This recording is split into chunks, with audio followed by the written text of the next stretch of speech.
Oui, mon chef, ça va. Oui, vous avez appelé. Réunions et coups de téléphone se multiplient pour le grand chef de la Roche à Marée, Hippolyte Sinewami.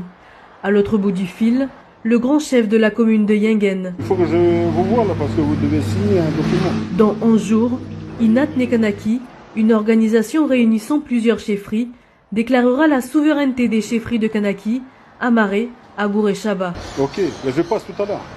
45 chefferies ont déjà confirmé leur participation, soit plus de 2/3 des chefferies du territoire. Un travail qui a débuté à Balade à Puebo en juillet dernier.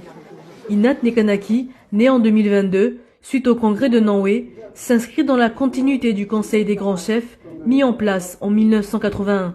La grande question sur toutes les lèvres, s'agit-il d'un premier pas vers l'indépendance, malgré la voix des urnes? Oui, dans une certaine mesure pour le collectif. C'est un premier pas vers l'indépendance. Mais je veux dire, la souveraineté, elle est coutumière. La souveraineté, elle est coutumière.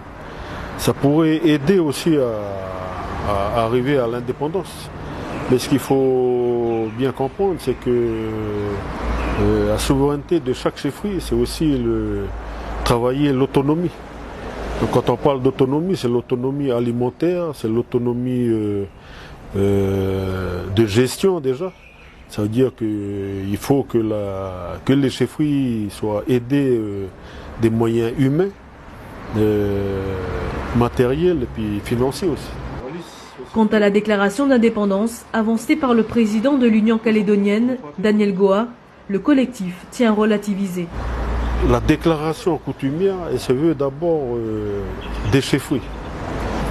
Donc ça veut dire que si on parle de 62 chefferies, c'est la déclaration de souveraineté des 62 chefferies qui vont